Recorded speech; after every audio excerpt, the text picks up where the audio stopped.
que es Aranzazú Alonso, coordinadora del Pacto por la Primera Infancia. Otro tema tan polémico que se ha dado a raíz de las conferencias de prensa mañaneras.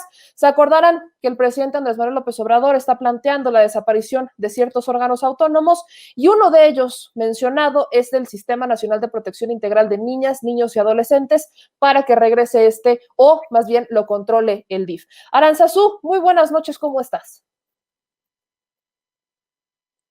Creo que está tu mute puesto, a ver si... Sí, Listo. perfecto. Aranzazú.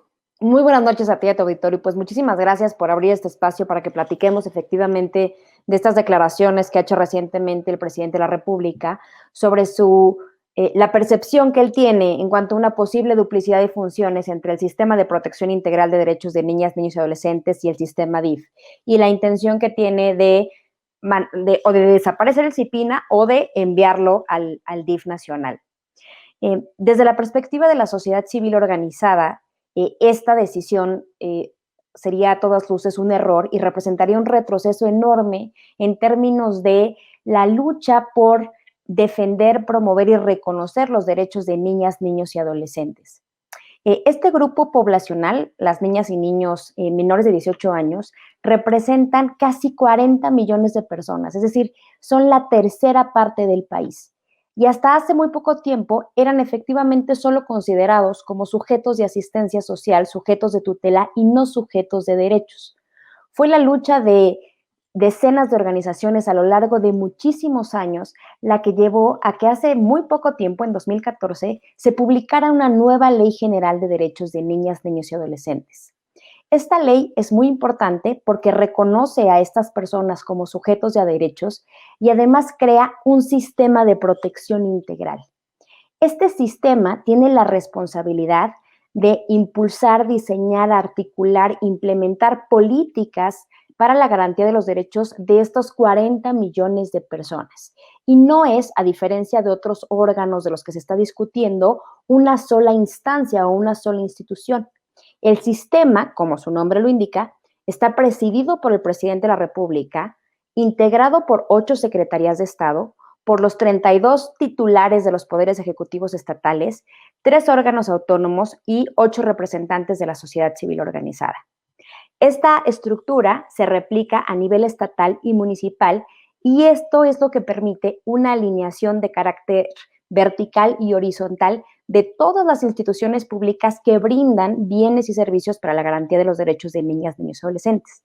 Esta tarea monumental es coordinada por un órgano desconcentrado muy chiquitito que se llama la Secretaría Ejecutiva del CIPINA, que está alojado en la Secretaría de Gobernación. Esta estructura, que es muy pequeñita, también es muy poco costosa. A lo largo de los últimos 2 años no ha gastado más de 40 millones de pesos anuales, a diferencia de otras instancias cuyo presupuesto representa un monto importante del gasto público federal. Aranzazú, justo quiero hacer esa pregunta porque, bueno, acá la diferencia y creo que lo que deberíamos precisar son los siguientes temas. Uno, ¿qué hace CIPINA que no haga el DIF? ¿No? ¿Qué atribuciones tiene que no hace el DIF y que no le competen o que se separaron? Y dos, ¿qué resultados ha dado? Después quisiera ya profundizar, me dices que es bastante económica, no es realmente, no ha sido costosa, pero creo que aquí y siempre he buscado que le demos ese contexto. ¿Qué es lo que no hace el DIF, que hace CIPINA, cuáles son las diferencias y particularmente cuáles resultados ha tenido desde su creación? Claro que sí, son preguntas muy importantes, muchas gracias. El Sistema Nacional DIF, los que son sus atribuciones es brindar servicios de asistencia social a la población que está en digamos, cuyas condiciones físicas, mentales, económicas o sociales les impiden incorporarse de manera adecuada al bienestar. Así es como está definida la asistencia social. Y ahí están considerados, por ejemplo, niñas, niños en condición de orfandad, mujeres en situación de violencia, personas en situación de discapacidad, adultos mayores en condición de pobreza. Es decir, el sistema DIF, a diferencia de lo que normalmente pensamos, no es una institución que trabaja para las niñas, niños, adolescentes en su conjunto, sino que trabaja para el universo de personas desde esta mirada de la asistencia social. Esta lógica es completamente distinta a la del CIPINA. Lo que hace el CIPINA es que coordina y articula a todas las secretarías de Estado, entiéndase, Secretaría de Salud, Secretaría de Educación, Secretaría de Bienestar, ¿no? Las coordina a nivel federal, estatal y municipal para diseñar e impulsar políticas públicas para la garantía de todos los derechos que tienen las niñas y niños adolescentes, tanto reconocidos en la Constitución como en la ley general. Entonces, estas dos instituciones tienen naturalezas completamente diferentes y realmente, en sentido estricto, el DIF nunca ha hecho lo que hace el CIPINA, porque lo que hace el CIPINA es producto del reconocimiento del Estado mexicano de que estas personas son titulares de derechos y de la creación de este sistema para su protección. Entonces, en realidad, no tienen mandatos similares, no tienen un origen similar, no tienen una visión similar. Ahora, ¿cuáles son logros importantes del sistema de protección integral del CIPINA? Uno que es súper significativo y ocurrió en esta administración es que se diseñó la Estrategia Nacional de Atención a la Primera Infancia. Esta es la primera política integral, intersectorial para la garantía de los derechos de niñas y niños en primera infancia. Y esto es una cosa inédita porque hay muchísimos, la gran mayoría de países, incluso en América Latina, ya tienen políticas para la primera infancia y México no lo tenía. Fue gracias al trabajo que ocurrió al interior del sistema que se desarrolló y se diseñó esta Estrategia Nacional de Atención a la Primera Infancia, que es un avance muy significativo. Esto es un logro muy importante. Tienen otra, por ejemplo, que es la Estrategia de Prevención del Embarazo Adolescente. Este tipo de estrategias, su característica principal es que para su implementación se requiere la acción de distintos actores de distintos órdenes de gobierno.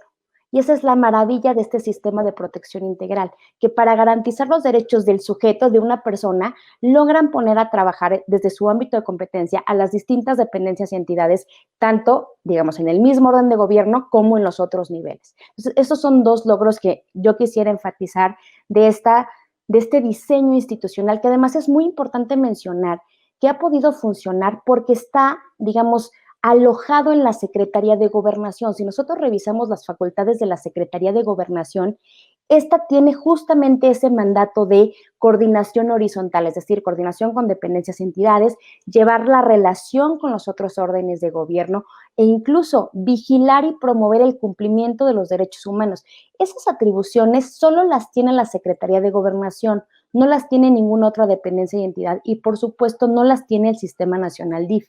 Por eso creemos que el diseño institucional que tenemos hoy, es decir, que este CIPINA y su Secretaría Ejecutiva estén en la Secretaría de Gobernación, es el mejor para que el sistema pueda cumplir su propósito y no ni duplica las funciones del DIF, ni tampoco representaría un ahorro significativo su desaparición. Lo que sí significaría es volver a invisibilizar a 40 millones de personas a las que hasta hace muy poco no reconocíamos como titulares de derechos. Entonces, Aranzazú, quizás me gustaría concluir con esto. ¿Qué se haría mejor? ¿Qué hace falta para mejorar esta institución, para hacerla más eficiente? Me dices que no es costosa, pero ¿cómo hacerla más eficiente? ¿Cómo hacerla más visible? ¿Cómo mejorarla en tu análisis? Dado que tiene muy poquito presupuesto, son realmente, te digo, como 40 millones de pesos y una estructura muy chiquita, para que funcionara mejor, lo que tendríamos que darle es más prioridad pública. Es incluso, nuestra perspectiva sería, pues subámosla de nivel o démosle más presupuesto, contrario a lo que se está proponiendo, porque realmente el trabajo que hace es muy, muy, muy efectivo. Ahora bien, sí hay un punto que a lo mejor podríamos trabajar más fuerte, que es, este sistema se replica a nivel estatal y a nivel municipal.